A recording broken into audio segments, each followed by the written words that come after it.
Shockwave is a classic Schwarzkopf looping coaster located at Six Flags Over Texas in Arlington. And up until recently, this was a ride that I often overlooked. It never stood out to me as one of the star attractions at Six Flags Over Texas. And when everyone talked about the best Schwarzkopfs around the world, Shockwave often wouldn't even get a mention. I'd instead focus on rides like Mindbender or Mindbender.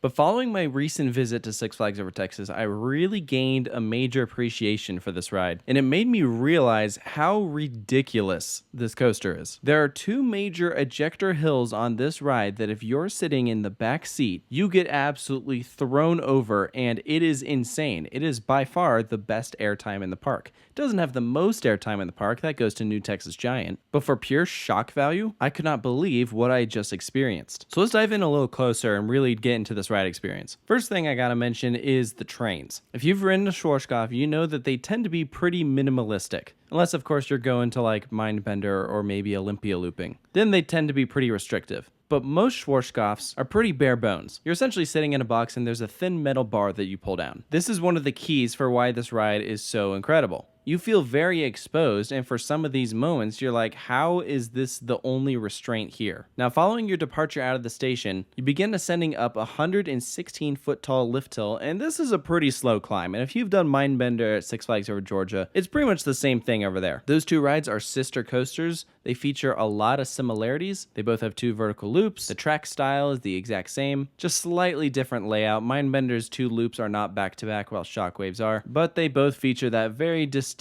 slow climb to the top. And when you finally get over, you start a bank to the right towards the highway, and that's when you have your main drop. And this is fun, it's solid. I wouldn't really say it's one of the main standout moments of the ride. What is cool though is dropping directly parallel to the road.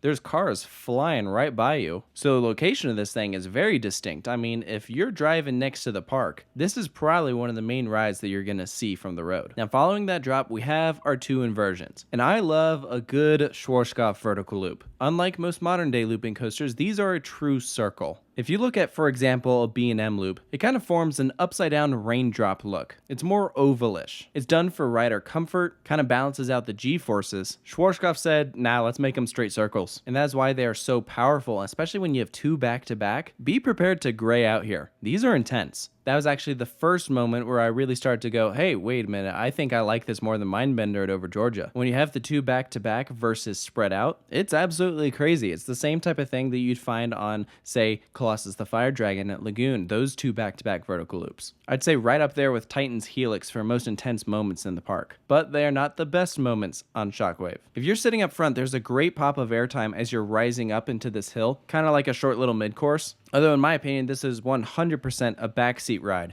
And if you have to choose between trying the front and the back, I'd say instead just do two rides in the back, personally. The back is that good. It's a shame we don't have a backseat POV to show you here, just so you can get a general idea of what some of these hills would feel like in the back. Because after this short little mid-course, you take a right-hand turn, and this is where things really get crazy. I don't understand the physics behind this hill because it is not very steep at all, but for some reason, it's like as soon as it starts to descend downward, it has this yank to it that if you're sitting in the back, you just get whipped over, absolutely ejected up out of your seat, slamming against that lap bar. If you want an even crazier experience, lift your feet off the floor as you're going over that hill. At that point, you'll be allowing gravity to completely take over, and you'll really feel yourself lift off the seat there. It's unreal. It's almost reminiscent of something like Skyrush's first drop. Probably the best comparison I would make to it. And what's so amazing about Shockwave is that it doesn't do it just once, it does it twice. Following that drop, you rise back up. This moment is going to be a lot better in the front versus the back, but because it takes now a left-hand turn